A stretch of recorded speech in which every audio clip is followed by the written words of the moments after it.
יש לנו עוד יעדים להשלים, ואנחנו נשיג אותם.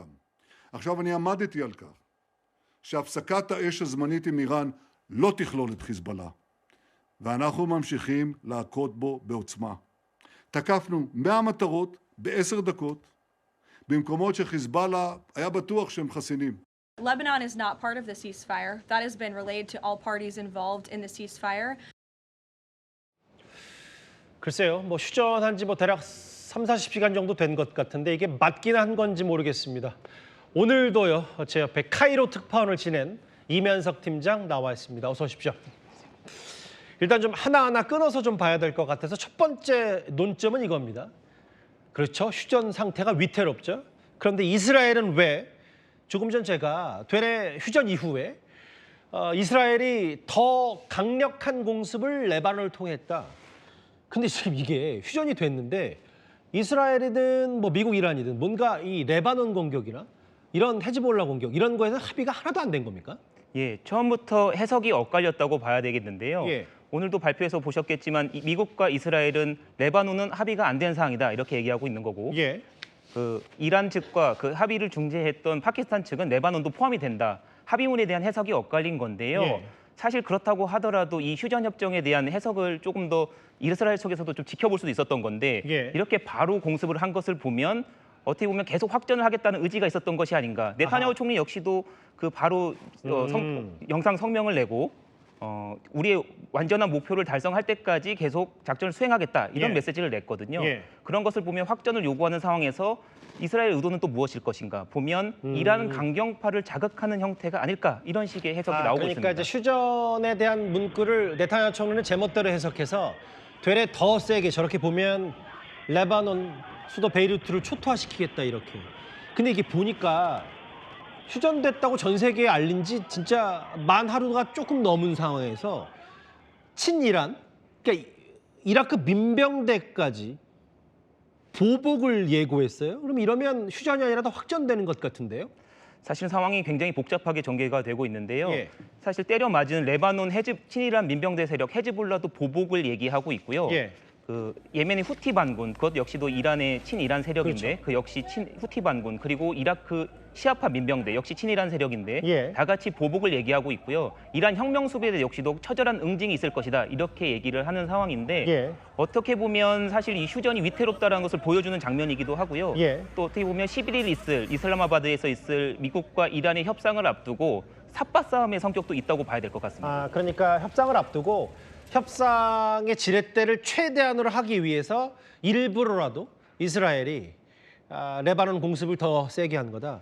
그럼 이런 건 어떻게 봐야 될까요? 마치 극과 극은 통하는지 모르겠지만 앞서 말씀하셨던 것처럼 네타냐후 총리도 뭔가 전쟁을 이어가길 원하고 있고 이란도 대통령 말과는 달리 페제스키안 대통령 말과 달리 이란 강경파도 실제로는 전쟁이 이어지길 원하고 있다. 양측의 이런 것들이 좀 맞아떨어지는 겁니까? 지금 네타냐후 입장에서도 처음 전쟁을 시작했을 때 이란의 신정체제 붕괴까지도 고려를 하고 물론 대외적인 명분은 핵 물질을 제거하겠다라는 것이었지만 예. 강하게 신정체제를 압박을 했는데요. 그럼에도 불구하고 지금 이런 여기에 대해서 충분한 결론을 얻지 못했다라는 내부 어떤 비판 여론에 직면해 있습니다. 이런 예. 비판 여론을 환기하고 예. 그리고 또 어떻게 보면 네타냐후 총리 같은 경우는 극우 연정을 또 유지해야 되는 그런 명분도 가지고 있습니다. 극우 연정이요? 예, 지금 극우 연정을 통해서 개인 부패 혐의에 대한 수사도 받고 있는데 그런 수사에 잠시만요. 대한 그러니까 네타냐후 총리가 사법 리스크가 있으니까 어쨌든 외부의 적을 상정해놓고 이런 전쟁을 이어가야 본인에 대한 여러 정권에 대한 위험 부담이 덜하다. 이게 지금 내부에 대한 요인도 있는 거네요. 그렇습니다. 내부 요인에 의해서 어떤 그 비판 여론을 잠재우기 위한 그런 의도가 있을 것이다라는 외신들의 해석들이 이어지고 있습니다. 그리고 이란 강경파 말씀도 주셨는데 예. 이란 역시도 지금 협상을 주도하고 있는 휴전 협상을 주도하고 있는 온건파에 대한 불만이 상당하다 이런 여론이 나오고 있거든요. 예. 그런 부분에 있어서 굉장히 이란 내에서도 극우 언론을 중심으로 비판 여론이 이어지고 있어서 극과 극은 통한다 이런 말씀이 맞는 것 같습니다. 그러니까 지금 전쟁이 휴전 상태가 좀처럼 되지가 않는다. 이면석 팀장이 동아일보 카이로 특파원 시절에 실제로 중동에서 네타냐후 총리를 만난 적이 있다면서요? 예, 베냐민 네타냐후 총리를 직접 만난 적이 있습니다. 예. 2017년 1월이었는데요. 이스라엘 수도 텔아비브에서 열리는 사이버 보안 관련 행사에서 네타냐후 총리가 기자단, 해외 기자단 제가 일원으로 소속으로 참여했었는데 그 기자단을 격려하는 자리에 나왔었습니다. 예. 굉장히 인상적인 장면 두 가지였는데요. 첫 첫 번째 번째는 뭡니까? 예. 베냐민 네타냐후 총리가 그때 기자단에 와서 불편한 점은 없느냐, 어느 나라에서 왔느냐 이제 저한테도 물어봤었는데 한국에서 왔다고 하니까 굉장히 좋은 나라다 이렇게 답변을 해줬었는데 아, 그래요? 굉장히 유창한 미국식 영어, 미국에서 실제로 공부를 했었는데 맞아요. 이번 전쟁에서도 보면 흥미로운 점이 베냐민 네타냐후 총리가 미국을 자주 방문해서 트럼프를 직접 설득했다는 거 아닙니까? 그 점 굉장히 인상 깊었습니다. 아, 그러니까 이게 그 직접 만났던 네타냐후 총리에 대한 뭐 한 번 만났다고 하더라도 인상적이었던 건 결국 꼼꼼히 하나하나 취재진을 향해서 얘기하고 실제로 임 팀장에게 어디 나라에서 왔냐 혹은 뭐 한국은 좋은 나라다. 결국은 이렇게 여론전과 혹은 대외적으로 어떻게 그 메시지를 던지는 데 상당히 능한 인물이라고 실제로도 느꼈던 거네요. 맞습니다. 국방부 대변인을 하기도 했었고 그런 만큼 언론의 중요성도 잘 알고 있었고 또 한편으로는 총리가 직접 기자를 상대할 정도로 목표를 어떻게 달성하기 위해서는 저돌적으로 직접 나서는 모습까지 보여줬던 건데 그런 모습들을 보고 국제 기자들도 총리라기보다는 사실 야전사령관 같은 느낌을 받았다 이런 말을 했었는데 예. 실제로 이제 전쟁의 기획자 이런 말까지 듣는 상황이니까 어떻게 보면 그러면 약간 그 야전사령관 같은 느낌의 네타냐후 총리가 그만큼 지금 미국 이란 전쟁을 거의 배후에서 진두지휘하다시피도 하고 이란 강경파가 원하든 뭘 하든 어쨌든 실제로 휴전이 됐는데도 이렇게 계속해서 확전 양상을 띠고 있다. 알겠습니다. 위태로운 휴전 첫 번째가 바로 이스라엘은 왜 이거였다면 지금 이미 휴전 상태긴 합니다만 이번 전쟁의 핵심 중의 핵심은 바로 호르무즈 해협을 열릴 듯하더니 호르무즈 해협이 열릴 듯하더니 여전히 조건부 개방됐다 이걸 겁니다. 지금 전 세계 선박들이 탈출도 뜻대로 못하고 있는데요. 트럼프 대통령은 이란의 합의 이행 때까지 모든 함정과 항공기를 그대로 주둔시킨다고 했습니다. Iranian state media is saying that Iran has now closed off the Strait of Hormuz today in response to Israeli attacks on Lebanon. We have seen an uptick of traffic in the strait today. It has been relayed to him privately that is what's taking place. Mr. Vice President, Iran is continuing to block the Straits of Hormuz. Do you have an expectation of when that strait is going to be open? The president's been very clear. The deal is a ceasefire, a negotiation. They give us the straits are going to be reopened. If the president is not going to abide by our terms, if the Iranians are not abiding by their terms. 두 번째 논점도 한번 볼까요? 위태로운 휴전. 앞서는 이스라엘은 왜, 네타냐후는 왜였다면 호르무즈는 왜? 이면석 팀장.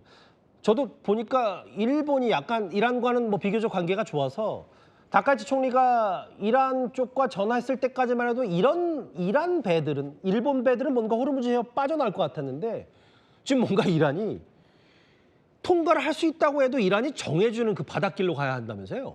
예, 지금 미국 측에서는 완전하고도 전면적인 개방이 이뤄졌다고 주장을 했지만 휴전 하루 만인 지금 보면 다시 봉쇄했다는 이야기가 나오고 있습니다. 이란 국영 프레스 TV에서 나오고 있는 내용인데요. 지금 보시는 대로 라라크 섬, 기존 항로는 이제 오만을 지나가는 남쪽 항로를 지나가는데 라라크 섬 쪽으로 북쪽으로 돌리는 그런 방향으로 가져가겠다. 이것은 좀 더 길게 돌아야 되는 거네요, 그러면? 맞습니다. 항해하는 입장에서는 더 길게 돌아야 할 뿐만 아니라 저 해협이 더 좁기 때문에 정체가 이뤄질 수밖에 없는 구조입니다. 라라크 섬을 실질적으로 요금 징수소로 쓰려는 것이 아닌가, 통행료 요금을 받으려는 그런 장소로 쓰려는 것 아닌가, 그런 의도로 해석이 외신에서 나오고 있습니다. 잠깐만, 그러니까 지금 보면 이란이 공개한 저걸 보면 실제로 원래 갔던 지역은 위험지대로 돼 있고 앞서 나갔던 그 그래픽지도 다시 한번 부탁드릴게요. 그러니까 이제 이면석 팀장이 봤을 때, 혹은 뭐 현지 언론들이 봤을 때 저 라라크 섬을 마치 고속도로 톨게이트에서 요금 징수하는 곳으로 써서 저기서 돈을 걷겠다라는 심산도 있다. 몇 척 가지도 못하는 데다가 2주 안에 사실 물리적으로 다 빠져나올 수도 없고 그런데 단 12척도 이란이 정해주는 바닷길로 가야 된다. 근데 보니까 실제로 통행료를 줘서 걷는다고 하더라도 이걸 이란이 비트코인으로 내라고 하는데 그 속내를 저희가 뭐라고 봐야 되는 거예요? 예, 주요 외신, 특히 파이낸스 타임즈에서 위안화 내지는 비트코인으로 받으려는 의도가 있다, 목표가 있다라고 얘기 전달을 한 상황인데요. 예. 어떻게 보면 가장 중요한 이유는 지금 이란이 핵 개발로 인해서 미국의 제재를 받는 상황이라 달러화 결제가 안 됩니다. 그런 문제가 있기 때문에 미국을 조금 더 제재 해제를 압박하겠다는 의도도 있을 것입니다. 예. 그렇죠. 톨게이트 섬 항로도 그리고 아예 위안화, 비트코인 뭐 이란과 중국이 관계가 좋기 때문에 위안화 얘기도 할 수 있고 통행료까지 요구했다. 근데 잠깐만요. 저희가 오늘 어제부터 오늘까지 온라인에서 화제가 됐던 한 밈, 만화 성격의 그림을 한번 볼게요. 이면석 팀장도 저와 같이 보실까요? 저게 트럼프 대통령이고요. 저기 호르무즈예요. 지나가라면 통행료를 내시했는데 트럼프 대통령 보니까 갑자기 저 반대쪽, 다시 이제 반대쪽에 가서 마치 본인들이 통행료를 트럼프 대통령 걷는 것도 합류하겠다. 이런 이 온라인 밈이 오늘 많이 돌아다녔는데 트럼프 대통령이 한술 더 떠서 미국도 이란과 함께 통행료를 걷는 걸 검토하고 있다. 이거 저희가 어떻게 해석해야 돼요? 사실은 그 협상 이전만 하더라도 호르무즈 봉쇄가 국제법상 위반이라는 이유를 들어서 미국에 계속 압박을 가했는데 예. 협상 국면이 들어가자마자 트럼프 대통령이 미국 외신과의 통화 인터뷰에서 저렇게 밝힌 건데요. 백악관에서도 수습, 그냥 트럼프 대통령의 아이디어라고 얘기할 정도로 다만 이제 미국 행정부의 공식 입장은 아닌 것처럼 얘기를 하고 있는데 예. 혼선이 이어지고 있다고 봐야겠죠. 이게 진짜 트럼프 대통령이 저 온라인 밈처럼 본인도 미국도 이란처럼 공동으로 돈을 걷어서 그 돈을 또 쓰겠다라고 하면 뭐 국제법 논란뿐 아니라 전 세계적인 비판을 많이 받을 것 같은데 이면석 팀장 정리해 볼게요. 중동 취재를 오래 한 경험을 살려서 봤을 때 결국 이게 휴전 같지 않은 휴전이고 이 모든 것들이 휴전 초반에 전쟁 재개 신호다라는 분석까지 나오거든요. 아슬아슬한 상황이 이어지고 있는데요. 이란과 미국 모두 전쟁에 대한 피로감이 있었기 때문에 바로 전쟁 국면으로 들어갈 것이라는 전망은 다소 낮은 편이긴 합니다. 다만 예. 중요한 것은 미국 도널드 트럼프 대통령 역시 함정과 군 대치를 두리로 밀리지 않았다. 언제든지 전쟁을 다시 일으킬 수 있다는 신호를 보내고 있거든요. 예. 중요한 건 바로 11일 열릴 이슬람마바드에서 열릴 미국과 이란의 협상이 어떤 방식으로 풀리느냐가 중요할 것 같습니다. 예. 그 협상에서 어떤 방식으로 전개되느냐에 따라서 다시 또 변수가 있을 수 있을 것 같은데요.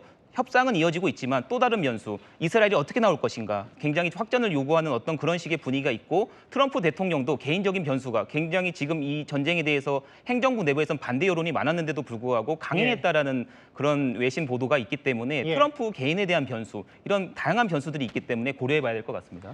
알겠습니다. 이 진짜 글쎄요, 휴전이라고 하기에는 좀 애매한 동아일보 카이로 특파원을 지낸 이면석 팀장과 함께 이스라엘과 이란 쪽 상황을 심도 있게 짚어봤습니다. 고맙습니다.